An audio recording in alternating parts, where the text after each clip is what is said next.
Hey there, Nation, and welcome to the show where we help you to play miniatures wargaming on a budget. It is I, Commander Cheapskate, and welcome to the episode of Season 2 for Meet of the Grinder, our series dedicated to Necromunda Dark Uprising Battle Reports. Meet for the Grinder is a Necromunda campaign set in the final days of Hive Arcos, where Chaos, Xenos, and Order clash for control of a collapsing Hive City. And on today's episode, my good friend Iron Major, the terrain wizard who makes all the beautiful terrain that you see on this channel, is taking his orcs of the Deff Watch against my gang, which is played by me, which is the Bloodmoon Hunters of the Venators. We'll be finding it out in a propaganda scenario to sway the masses to see who will be victorious over the collapse of Hive Arcos. Now, before we go any further, of course, as always, I put timestamps in the description box down below so that you can click and navigate to the part of the video that interests you the most. So that being said, let's go and talk about our Week 2 campaign information and how all of our gangs are stacking up in this current campaign.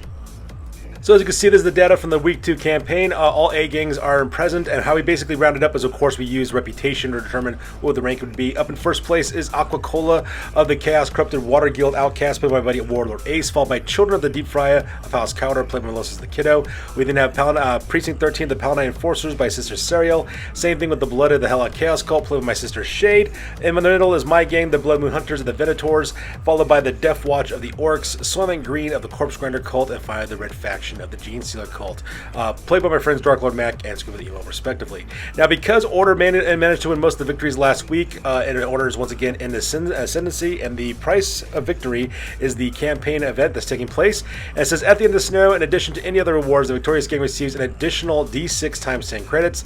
If the rules for scavenging are in effect, then the victorious game receives one extra scavenging roll instead. And the campaign event for this one is called Reality Waivers. For this campaign week, both fighters can take advantage of this madness, dashing through corporeal structures before they solidify once more. When moving, fighters can treat walls and solid terrain features as if they were not there, provided they're not in their movement within the terrain feature. However, this is not without its risk. When a fighter moves through a wall or solid terrain feature, roll a d6. On a 1 or 2, they are taken out of action. Now, Iron Major and I did not actually use that rule when we actually played this battle report.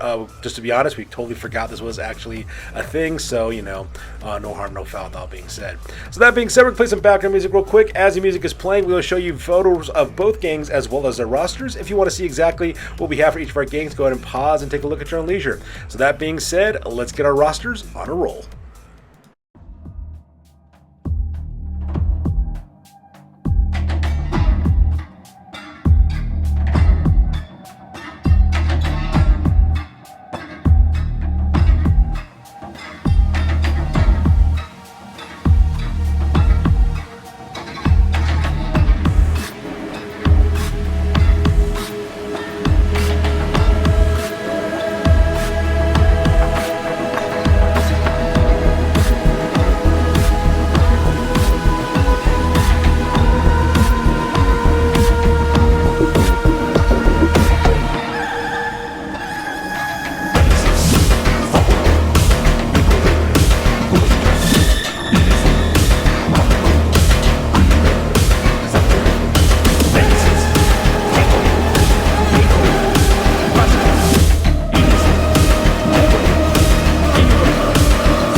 So the scenario rules for this one is Hearts in Mind for propaganda. The idea is supposed to be that we get custom selection for our gangs, and the idea is that we're actually going to go on the battlefield, look for 12 different houses gangers, and try to recruit them to our cause. How we do this by taking a basic action called a coerce action. We're basically choose a houses gang within 3 inches of us, and we make a leadership test, and if they actually pass it, that fighter can actually bring back to our side. We could also do a Don't Believe Their Lies special action as well, which basically make another coerce action against the same time, but this time we do a willpower check for the Houseless Ganger, adding one of the results of any friendly fire within 3 inches of them. If they do manage to pass, of course, they end up joining your side instead. Whoever ends up having the most gangers, Houseless Gangers, is actually going to be the winner of this one. Victory conditions: that when only one gang has fighters left on the battlefield at the end of the battle, they are the winner. For rewards, earn D3 times 10 credits in your stash for each houseless ganger under your control at the end of the game. Each fighter that took place in the battle report earns 1 point of experience, and every fighter who successfully coerces a houseless ganger to join their gang also earns 1 experience point as well. The winner earns D3 points reputation, while if any gang battles out, they lose 1 point of reputation as well. So with the scenario rules over with, let's go talk about battle plans as well as deployments. Alright, so up first, let's go and talk about battle plans real quick. So for my buddy for my buddy Iron Major, I'm not really sure what his exact battle plan is. I'm pretty sure, however, though, his whole entire objective is to win the battle report, just like me. So because of that, we pretty much got our main objective here is to try to recruit as many fighters as possible, and they're kind of scattered out throughout the entirety of the battlefield. My plan is actually to stick to the bottom of the table. My idea is to basically sweep across the Slime River, recruit as many people as I can on my side of the table, and then have them march across en masse and try to engage my buddy Iron Major in force. That way I can kill his fighters and actually win the scenario for this one. And that's pretty much what my plan is for this battle report. So now that we're done talking about battle plans, let's talk about deployments real quick. Alright, so we only got 4 fighters that we get to choose to use in this scenario, so I decided to actually pick fighters that could use the experience points upgrades for their gang. Basically, I just chose fighters that didn't get a chance to fight in the last time. So up in the front on the left-hand side, that little guy is Shroom. He is my hunter. He's got mesh armor as well as a chainsaw. He's got a stub gun, dum-dum rounds, incendiary charges, as well as a grapnel launcher, which would be really good to use because we do have that pipeline bridge right in the center of the battlefield, so it'd be good to use that ability on that. Right behind him is actually Crack Orc Slayer, who's one of my hunt champions. He's got a layered flak armor as well as a chain glaive. He's also packing a stub gun for a backup weapon. He's also got blasting charges as well, and he's also got the Nerves of Steel skill. Now right next to him on the right hand side, taking point, that is Morgan Showtime Creed. He's one of my hunters, armed with mesh armor as well as a hotshot last gun with infra sights, got a stun gun for a backup weapon. And in the back there is actually a new fighter. Last time I actually played in the campaign, I actually decided to get a fighter named Apollyon. Apollyon is what I decided to do. But the problem was, though, is that character kind of reminded me too much of how I traditionally play, where I like to keep it safe and keep it distance with long range shooting. So I decided to actually do away with that fighter, take his credits, and actually go with a different fighter instead. And that fighter, of course, is Vi, who's actually named after the character from the Arcane series. She's my hunt champion as well. She's got mesh armor. She's packing a servo claw as well as a lightning claw, so that way she has 2 melee attacks, one with parry, and they're both devastating close combat attacks. She's got a refractor field giving her 5 up ward save on top of her 5 up armor save, and she has the berserker skill, so that way she gets additional attack when she charges in close combat. Like I said before, I wanted to keep this gang more close combat oriented is basically what I do, just because that's pretty much how the Bloodmoon Hunters operate in Double Skull Wargaming's video series, and I wanted to pay homage to that, so that's exactly what I did. So moving on to the opposite end of the battlefield, of course, is Iron Major. So he has 2 different fire teams. On the left-hand side in the back, that is Erlak, the Maniac. That's actually one of his hunt champions. He's got mesh armor as well as a gutter forged cloak. He's got an auto gun with flamer combo weapon. He's also got an auto pistol as well as photo goggles. He's also got the Nerves of Steel skill. And right in front of him is Garov Face Spider, who's one of his hunters. He's got mesh armor, a bolt gun with telescopic sight. He's also got an auto pistol, and he's also got photo goggles to see in all visibility conditions. And on the far right-hand side, he's got 2 more fighters making a fire team. Up front is the Grot Kicker, which is a hunter's armed with mesh armor, as well as a grenade launcher with frag and crack grenades. He's also got an auto pistol as well as photo goggles, seeing all visibility conditions. And right behind him is Snick Rat Track Guy, who's another hunter who's got mesh armor as well as a long rifle with an infra sight, as well as an auto pistol. And that makes up Iron Major's deployment for this one. So deployment over with, let's go and talk about the different house gangers and what they're packing. So right next to the gun shop, we have one gun guy who's armed with a bolt pistol as well as a power hammer. Over on the right hand side, of course, we've got another guy who's armed with a bolt gun who's located up there at the top of the screen. On top of the pipeline, we have another hunter who's armed with a last gun, and one across from her in that shanty tower over there, we have another hunter who's armed with twin last pistols. On the bridge, we have another fighter who's armed with a bolt pistol as well as a maul. And next on the right hand side is another house's ganger who's armed with a last gun as well as a sword. On the far right-hand side of the table, we have another guy who's armed with a shock pistols, blast pistols. That character's got a shock trait weapon in his possession. On the top of the office building, another fighter armed with a bolt pistol as well as a power hammer. On the top of the shanty tower on the left-hand side, we have a fighter armored with a last pistol as well as a power sword. Right beneath them, we have another fighter armed with a last pistol as well as a toxin claws. And lastly, the last houseless ganger is a guy armed with a shotgun with solid as well as scatter ammo. And that pretty much makes a deployment for the houseless gangers as well. So deployment over with, we go directly to the top of turn number 1, and both Iron Major and I roll off for initiative to see which of us has priority. Alright, so that takes us right to the top of turn number 1, and my buddy Iron Major managed to get the initiative on this one, so because of the Orks will be taking the very first set of activations in this scenario. So his first activation, Iron Major decided to elect to use Ulak the Maniac. His hunt champion did a group activation with Garov Face Spider. Ulak the Maniac did a double action to climb directly to the top of the storm gutter there and got him directly onto that plank, so that way he can move directly towards the other fighters on those gantry walkways in the middle of the battlefield. And Garaf Face Spider actually did a movement action, moving 8 inches forward, going directly towards that guy who's armed with the shock pistol, so that way you can try to coerce him in the next turn. For my first activation, I once again did a group activation with Crack Orc Slayer, my Hunt Champion, as well as Shroom. Decided to activate both those guys and set them up forward, past the Red Rocket bar and grill. So both of my fighters do move actions, moving all the way from the Red Rocket bar and grill directly towards the gun store. I got Shroom right next to that hunter, so that way on the next turn he could use his leadership test to try to coerce this fighter into joining our righteous cause. Iron Manager then activates one of his hunters named Sneak Rat Track Eye, which is his underarm with a long rifle with the infrasight. He actually has a double action for that guy. He has that fighter scaled directly up to the top of the roof of the shanty, going up 4 inches, and another 4 inches to go directly into the middle of that rooftop, so that way he can take those boardwalks directly to the other fighters and try to recruit those guys into his cause as well. As for my last action, I once again did a group activation with my Hunt Champion Vi, which is my brand new Hunt Champion for the group, who also does a group activation with Morgan, Showtime, Creed, and I send these fighters heading up forward directly on the top of that cargo container right in front of them. They both do movements directly towards the bridge there, so that way they can make their way directly towards the center bridge, crossing the Slime River, so that way I can recruit that fighter and try to coerce him in my next turn. And for his last activation, Iron Major then elects his very last fighter, which is the Grot Kicker, which is his Orc Hunter who's armed with a grenade launcher. And that guy also does a move action, climbing directly to the top of the shanty, joining up with Snick Rat Track Eye, so the two of them are operating together. And that pretty much makes up turn number 1, which was pretty lackluster, all things considered. So here's an overhead shot of the entirety of the battlefield at the end of turn number 1. As you can see, pretty much the entire turn was just us basically moving our troops as quickly as we can across the battlefield. After all, the whole goal is to try to coerce other fighters to join our cause, so to move our fighters as quickly as possible. In order to do that, it's going to be a huge action on that part.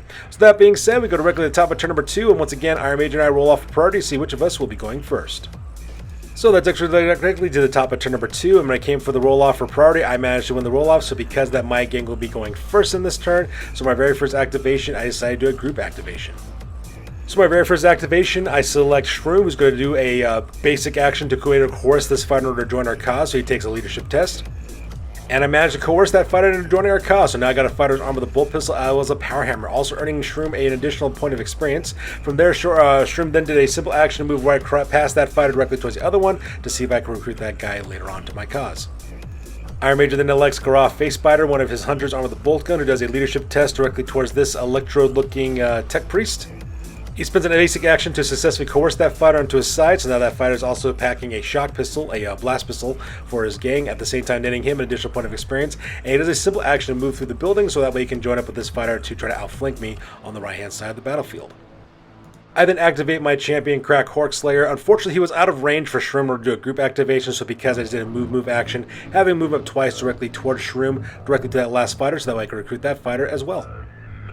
Iron Major then activates his Hunt Champion, Urlak the Maniac, who does a move action across that boardwalk directly towards the office building, so that we can start recruiting fighters to his side of the battlefield. And for my last set of activations, activate Vi, who does a group activation with Morgan Showtime, Creed. So because I have Morgan Creed, move to the right-hand side to recruit that fighter. As you can see, Morgan Showtime Creed does a simple move to move up forward to get within range of this fighter, and I took a basic action to try to coerce him to join my side by passing a leadership test. And I managed to recruit him, so now I have a fighter armed with a bolt pistol as well as a maul in my gang. At the same time, Morgan Showtime Creed also earns himself a bonus experience point as well. And for the last bit of my last activation there, Vi does a move action, going right past Morgan Showtime Creed as well as my brand new recruit, making her way across the battlefield bridge, so that way she can recruit more fighters to our cause. Our friend Iron Major then decides to activate Sneak Rat Track Eye, does a simple action to move directly onto that boardwalk, and another basic action to try to coerce that fighter, who's the arm with the Toxin Claws as well as the last pistol. And unfortunately for Iron Major, though, he does fail his leadership test because of that fighter is not joining them up whatsoever. And the very last thing he decides to do, of course, is activate the Grot Kicker, then also does a move action right behind Sneak Rat Track Eye, so that way he can get a good position to either recruit fighters or to open up with a grenade launcher. And that pretty much makes up turn number 2 for this battle report. So that takes directly to the end of turn number 2. As you can see, the overhead shot of the battlefield, we are slowly making our way directly towards the middle of the battlefield, where both of us will eventually have a confrontation. At the same time, we're recruiting as many fighters as we possibly can in order to help out our cause as we head towards one another as well. So that being said, we go directly to the top of turn number 3, and both Iron Major and I roll off for priority to see which of us will be going first. So that takes directly to the top of turn number 3, and my buddy Iron Major manages to secure the initiative on this one, so he will be going first, and the Orcs have priority in turn number 3. So for Iron Major's very first activation, he decides to activate Sneak Rat Track Guy, who does a double movement to go across the bridge and over to the roof of the second tower of the shanty before him. And as you can see in this field, that also puts this hunter in a perfect position to recruit this fighter on the top of the shanty, and at the same time gives a commanding presence over the battlefield to which he can use his long rifle to great effect at that distance. So for my very first activation, I activate my Hunter Crack Orks Slayer, who also does a group activation with Shroom. Basically, my plan here is to send Shroom up the directly up the top of the walkway there, so that way it goes to the top of the pipeline. At the same time, have Crack Orks Slayer recruit that fighter right in front of him. As you can see, Shroom makes it all the way to the top of the walkway. Now, obviously, that walkway is actually much higher than actual Shroom's movement allowance. However, though, we decided that if you're going to try to climb that, it's going to basically be a double movement, is what we decided to do it for a house rule, so that way it goes directly to the top of the walkway. Now, of course, it does leave him kind of exposed because you do have that Orc Hunter with the long rifle now, but at the same time, though, I got good faith that Shroom can kind of protect himself. Meanwhile, down below, Crack Orks Slayer manages to successfully recruit that houseless fighter who's armed with a bolt gun, so now he's going to my cause, and I do a simple action to move him up forward to try to recruit the other guy who's armed with a shotgun. For Iron Major's next activation, he activates the Grok Kicker, who does a simple action move forward, another basic action try to coerce the Rogue Doctor that's right in front of him. And unfortunately for Iron Major, he did fail to recruit this character. Unfortunately, just for whatever XYZ reasons, Iron Major's dice are just kind of failing on this one. They're kind of rolling kind of cold. He just can't pass a leadership test with all of his fighters up to this point, which is actually quite tragic for him. Meanwhile, for my next activation, I decided to activate Vi, who does a group activation with the Houseless Ganger, and both those fighters move directly to the right-hand side of the bridge. The House Ganger does a move action to go directly on the top of that red cargo container, while Vi actually moves up her normal moon allowance, so only once, and then uses that basic action to try to coerce that fighter's arm with the sword as well as the last gun, and I do manage to recruit that fighter as well, so Vi also earns herself a bonus experience point at the exact same time, and my gang on the tabletop is slowly getting bigger. Iron Major then activates Urlak the Maniac. He's going to take a basic simple action to move forward directly into the middle of the office building and try to coerce the fighter who's on the floor above him. And as you can see, Iron Major is quite successful, so now the fighter armed with the power hammer as well as a bolt pistol has now been recruited to the cause of the Orcs, and at the same time he's also closer now to the fighters in the middle of the bridge to his right. For my next activation, activate Morgan Showtime Creed, and he actually does a move action to catch up with Vi as the rest of his little 4-man fire team that I have here on the right hand side of the battlefield. Iron Major then chooses to choose the little electric priest there in order to be his very first activation, because after all, if this guy gets shot at, no harm, no foul. And that fighter does a active movement to go directly next to the bridge there, so that way he's got some options. He can either shoot at my characters with his blast pistol, or he can actually climb up that ladder there to get to the top of the pipeline bridge as well. He's got a lot of options available to him. I then activate one of my houseless fighters armed with a bolt pistol as well as a power hammer and have him move up directly to support Crack or Ork Slayer, so that way he's not all by himself on the left hand side of the table. He does a move action to go directly next to the other fighter that recruited this turn is the guy armed with the bolt gun. That way the two of the guys can start putting down some lead and some heavy fire against my enemy. And for Iron Major's very last activation, he activates Groff Face Beater, which is his hunter who's armed with the bolt gun with a telescopic sight. And that fighter also does a move double action to go directly on the right hand side of the battlefield, trying to outflank me, taking some cover behind that wall of rubble right over there so that way he doesn't get shot at. And with that takes us directly to the bottom of turn number 3. So Iron Major and I haven't exchanged blows yet at this point. So far we're still trying to recruit fighters for our cause. However, I am having a better time recruiting more fighters than Iron Major does, so that is something he does have to worry about this next turn. So with that being said, we go directly to the top of turn number 4. Both Iron Major and I roll off priority to see which of us will be going first. And with that, we go directly to the top of turn number 4, and I actually managed to get this initiative on this one, so I will be taking the priority for this round. So I decided to do a group activation once again with my fighters, so that way I can start recruiting some more guys to my cause. So for my very first activation, activate Crack Orks Slayer, who does a basic action to try to coerce the fighter armed with a shotgun right in front of him. I passed Crack Orks Slayer's leadership test, so because I do earn myself an additional fighter to my gang, at the same time also earn myself a bonus experience point, and I do a simple action to fall back around the corner again just because I don't want to get shot at by the Grok Kicker, who's actually right above on that little walkway there on the left hand side. Taking a grenade launch to the face is one of the last things I want to do. And as part of my larger group activation, the fighter's armed with the bolt gun does a move action to go directly to the top first level of that shanty tower, making his way up to the top. Iron Major's first activation is to activate Sneak Rat Track Guy. His under's armed with a long rifle with infrasight. The first thing he decides to do is try to coerce the fighter in front of him by passing a leadership test. And he is also successful, managing to coerce this fighter in order to drop his ranks as well, at the same time also earning himself a bonus experience point. And for his second action, he does another basic action, open fire with his long rifle basically at point blank range directly at Shroom, who's right across from him up on the top of that pipeline bridge. He does manage to hit poor Shroom, but luckily for me, though, I do manage to pass my armor test, so he's only pinned. He is not wounded, so that part is awesome. He also does manage to pass his knockback test as well by passing his initiative test, so that way he remains on the top of that bridge instead of falling down to his doom, which would have been really, really bad. For my next activation, I do a group activation with both Vi as well as Morgan, Showtime, Creed. And they both take move actions as well for their 2 sets of activations to drop down directly to the floor, so that way they can make their way to the right hand side and intercept Groff Face Spider, which is the Orks armed with the bolt gun, who is actually trying to outflank my gang on the right hand side. Iron Major then does a group activation with Urlak the Maniac as well as the gang fighter they recruited in the last round on the top of the office building there. The Houseless Ganger, armed with both a bolt pistol as well as a power hammer, does a move across that gantry walkway directly onto the top of the pipeline bridge, and he's going to be making his way down the length of it to try to intercept Shroom as well as the newly recruited gangers that I've hired. As for Urlak the Maniac, he does a simple move to move up forward directly towards the Pig Killer, which is that fighter there on the right hand side. He does do a leadership test to try to coerce this fighter, but unfortunately, even though he failed his leadership test, so because of that fighter has not joined his cause. For my next activation, I activate my Houseless Ganger, who's armed with a sword as well as a last gun. He takes a basic action aim with his last gun so that he gets +1 to hit, and takes another basic action fire against that Tech Priest who's right across from him next to the base of the pipeline walkways. Not only do I manage to hit that fighter, I also managed to wound that fighter as well. When it came for the injury on that one, that fighter rolled a series out of action results because that net my first kill in this battle report, which is all kinds of awesome. Unfortunately, it was due to my Houseless Ganger, so because I don't earn any experience points from them, but at the same time, though, that's one less fighter to worry about on the tabletop. Iron Major then does a basic action to use the Grot Kicker to try to coerce the Rogue Doc in front of him. Unfortunately, though, he does fail to do so, so because of that, Rogue Doc is not impressed. So because of his next activation, Iron Major decides to have the Grot Kicker open fire with his grenade launcher directly into that Houseless Ganger on the bottom of the floor there to his right-hand side. He opens fire with the crack grenade. Unfortunately, though, he missed his shot, so the shot went wide and that Ganger is completely fine. But to add insult to injury, Iron Major also rolled up an ammo roll on that one as well, so he's currently out of crack grenades for the time being. I then activate the Nerf Herder, which was the Houseless Ganger that was behind the guy armed with the last gun. He does a move action to drop down off the shipping container, and another action to move up directly to that shanty, so that way he can try to intercept Groff Face Beater as well, so that way that Orc doesn't open fire with his bolt gun at us. I then activate my Houseless Gangers armed with a bolt gun as well as a power hammer, have him do a move action directly up the ladder to the top of the pipeline bridge. And my Ganger goes up right next to Shroom, which then takes me to my next activation, and then activates Shroom next. Shroom does a basic action to escape pinning by getting back on his feet again, and another basic action in order to coerce the fighter next on the right-hand side, who's armed with the last gun. I pass my leadership and also net another Ganger to my group as well, and earning another bonus experience point for Shroom at the same time, and also making my gang a little bit larger on the tabletop. For Iron Major's last activation, he activates Groff Face Spider, which is the hunter armed with the bolt gun. And he does another move action along the right-hand side of the battlefield, heading directly around this Rogue Doc shop, so that way he can try to outflank me and try to open fire at me with his bolt gun as well. And that pretty much makes it the action phase for this one.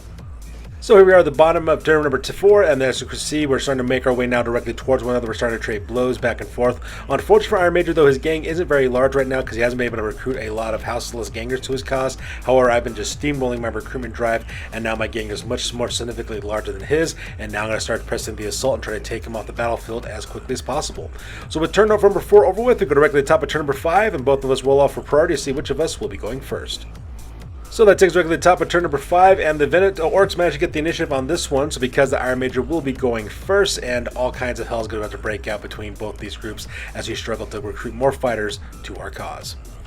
So for Iron Major's very first activation, he decides to activate his hunter, Snick Rat Track Eye, and he decides that basically caution's better than actually being violent, so he decides to do a move activation to go directly to the shack to the right-hand side. And just like that, it takes cover behind that shanty building, so that way it doesn't get shot at by the other fighters from the pipeline. And that does make a lot of sense, because there's 4 fighters on that pipeline that can shoot at him, and he could actually potentially lose this fighter if he's not careful. So for my first activation, I decided to activate Shroom, who decides to use his grapnel launcher to do a double action to move 12 inches in any direction in a straight line. And just like the Dark Knight himself, Shroom goes rocketing across the battlefield directly to the roof of the shanty, so that way he can ambush Sneak Rat Track Guy if he manages to leave that building at any point. Meanwhile, down below, the Grocker does another basic action to try to coerce the Rogue Doc into his service, and he also decides to open fire with the grenade launcher directly into the fighter down below. While he does manage to coerce the fighter, that part was pretty awesome. He decides to open up with his sidearm with his auto pistol directly into the fighter next to him on the right-hand side. Unfortunately for him, he does fail to hit. He does manage to hit him, but he fails to wound him, so because that fighter is only pinned. So from next activation, I'd have that fighter get back on his feet again, and another basic action open fire with a shotgun with solid slug directly at the Grok Kicker. I do manage to hit the Grok Kicker, but unfortunately for me though, I do fail to wound him, so because he would be pinned. But unfortunately for my buddy Iron Major, did fail his initiative test, so he does go plummeting like a comet flying out of the sky, and goes face first directly into the cold concrete, and he actually suffers a seriously injured result, which is really a bad position for me in. So he is on the ground right now bleeding out, and he is incredibly vulnerable from being put out of action with a coup de grace. So for Iron Major's next activation, he decides to activate his Hunter Garroth Face Spider, which is the guy armed with the bolt gun. He does a simple action to come around the corner of the Rogue Dog shop, and another basic action open fire this bolt gun directly into Morgan Showtime Creed, who is rightly in front of him without any cover to protect him of any sort. He does manage to hit Morgan Showtime Creed, but luckily for me though, he only managed to get one wound through, and when they came for the damage roll on that one, he rolled a flesh wound on that. So because of that, Morgan Showtime Creed is currently pinned, he's currently bleeding. Now he is one less toughness of course, so it was a little bit easier to wound, but he can still fight, he can still move, very much a threat in my opinion. So for my next activation, I decided to activate my Hunt Champion Vi, who does a group activation with Morgan Showtime Creed. Her first action is to move up forward directly towards the Saracen-looking warrior there on the bottom of the screen, and he does a basic action in order to see if he can recourse this guy and actually have him join it with my gang. I passed my leadership no problem, earning another bonus experience point, also recruiting another fighter. Meanwhile, Showtime Creed gets back on his feet again, and Morgan takes a basic action to escape pinning, another basic action open fire with a hot shot last gun directly into Garroth Face Spider. Not only do I manage to hit that fighter, but I also managed to wound him as well. Unfortunately for Iron Major, he does fail his ammo rolls because that Garroth Face Spider, of course, has to take an injury dice check. We actually roll the injury dice, ends up rolling a skull on that one, so he does go out of action, and he suffers a 63, which is a critical injury, which means that my buddy Iron Major will need to take this fighter on a medical escort mission. Now, luckily for him, he does have a rogue dog named the Doc is the name of the fighter, so because he does have a rogue dog to patch this guy up, so he does have that going for him. So Iron Major then activates Erlak the Maniac, who does a basic action in order to try to do a coercing action to this fighter in the middle of the bridge. He manages to pass his leadership no problem, so because he does recruit another fighter to his cause, and does a simple action movement forward to get across the bridge as quickly as possible. Meanwhile, for my next activation, activate one of my Houseless Gangers, who does a basic action, aim her last gun directly at that fighter in the middle of the shanty there, and she takes another basic action, open fire with her last gun. Now she does manage to hit this fighter and also manage to wound her as well, and because of that, my buddy does have to take an initiative test, and then the worst happens. Manages to fail his initiative test because this fighter goes plummeting like a rocket right down to the earth and actually suffers a serious injury on that part. So that part is kind of nice for me because that's one less fighter I have to worry about. Iron Major then activates his Houseless Gangers armed with a bolt pistol as well as a power hammer, who decides to move up forward. He does a simple action to move up forward directly to the middle of the bridge, and another basic action open fire with his bolt pistol directly at the fighter with the last gun. But unfortunately for Iron Major though, he misses his shot, so no harm, no foul there. I then activate my fighters armed with a bolt pistol as well as a power hammer. He takes a basic action to aim with his bolt pistol, it gets 1+1 to hit, and another basic action open fire. I do manage to hit Iron Major's Houseless Ganger, but unfortunately I do fail to wound him, so because of that he is currently pinned, so no harm, no foul at this point. And for my very last activation, I decided to activate this fighter who's on the top of the shanty there, who's armed with a bolt gun. I actually have him take a basic action, aim with his bolt gun, and another basic action fire open directly at Erlak the Maniac, who's on that bridge all the way across from him. And I do manage to hit him twice, actually. Managed to hit him twice and also wound him once, so 2 damage goes through, it pops all of his wounds. So we rolled to see exactly what happened to him on the injury dice. He rolled a serious injury, so he's currently on the ground, and he's currently bleeding out, which is a really precarious spot for him to be in. And at this point in the game, though, my buddy Iron Major decides to call it. He doesn't want to lose any more fighters than he already has up to this point. He's been kind of hanging cautiously for these last few games. After all, he's played 3 games so far, this third one being his, and he's lost every single one of them. So because of that, his confidence is a little bit shaken in this battle. So he decides to call it quits at this point before he loses any more fighters, and I really can't blame him on that part. So that being said, that ends up ending the game with a victory for yours truly. We're going to go directly to the after action report because this battle report is now officially over. Game over, man. It's game over. So that takes us directly to the after action phase, after action report, but the post game. So let's go ahead and talk about what happened to Iron Major's gang, the Deff Watch of the Orks. Unfortunately for these guys, they've been having kind of a rough go of this campaign so far, but let's go ahead and talk about what ended up happening for this gang. So Iron Major did suffer a couple injuries. Garroth Face Spider was one of them. He actually rolled up a critical injury, so because of that, they had to roll on the medical escort mission. But luckily for my buddy Iron Major, though, he does have a rogue doc in his gang called the Doc, and when they rolled for him, they actually rolled an out cold result instead. So because of that, Garroth Face Spider makes a full recovery with no harm, no foul. At the same time, the Grot Kicker actually rolled up an out cold result for him, so because of that, he has a full recovery as well, so he is perfectly fine, so no harm, no foul for that as well. And with that being said, we do have a couple of advancements take place, so let's go and talk about exactly what happened there. So, Iron Major decides to use the Dark Ritual. Now, this is the kind of interesting game mechanic we have with this gang. So, for the Dark Ritual for these guys, the Orks are not necessarily going to be worshipping Chaos, and the reason why is because they are Orks, and they actually have their own deities, which is Gork and Mork.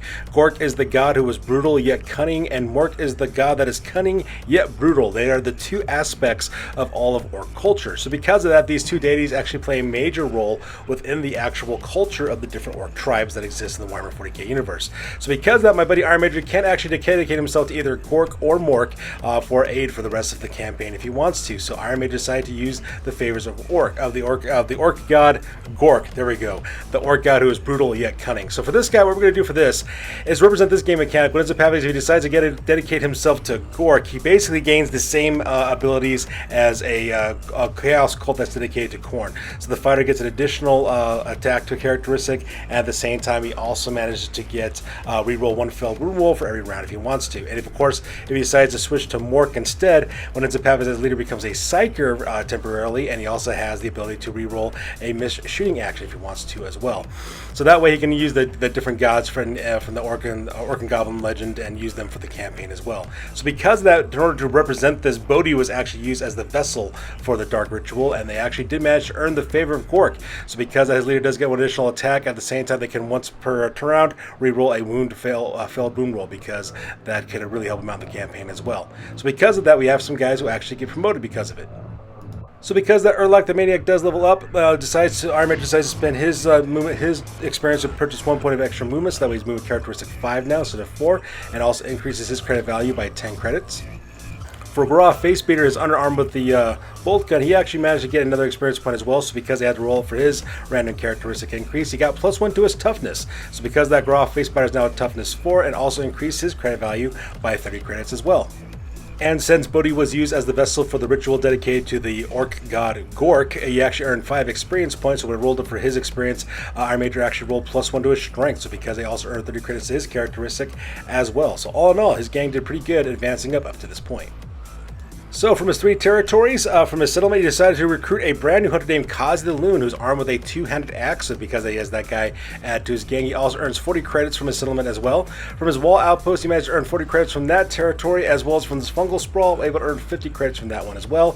Unfortunately for him, though, he didn't roll up any 6s, so nobody has toxin traits on their weapons. So in the end, Iron Major was able to score 130 credits from his territories, as well as another 70 credits from the scenario, because he ended up having 3 gangers in his possession at the end of the battle report. Basically ends up with 200 credits in total. With those 200 credits, he decides to purchase weapons for Kazi the Loon. At the same time, also decided to recruit a new fighter to his gang as well. Kazi the Loon was the fighter he managed to recruit from his settlement, so because it automatically came with a 2-handed axe, so Iron Major spent 15 credits for mesh armor, and then with their 5 credits to purchase guy a stub gun as well, so Kazi the Loon is now a new addition to his gang. And Iron Major also decided to recruit a new hunt champion named Mechboy Mad-Eye, and he gave him the shoot stat line. So he's got 4-inch movement, 5 plus weapon skill, 2 plus a skill, 3 strength and toughness, 2 wounds, 4 initiative, 1 attack, 6 leadership, 6 cool, 6 willpower, as well as 6 intelligence. He also purchased mesh armor for 15 credits for this fighter, as well as a plasma gun for 100 credits from that one, as well as a stub gun for a backup weapon for Mechboy the Mad-Eye. So because of that, he actually ended up with 3 credits in left over, so he put those 3 credits and put it directly into his stash.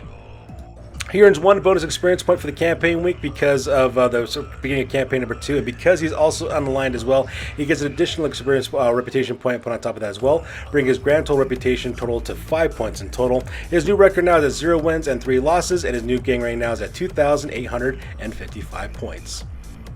So let's go and talk about my gang, the Bloodmoon Hunters of the Venators. Let's go and talk about what these guys did, and I imagine with this battle report on this one, so let's talk about some of my injuries and advancements.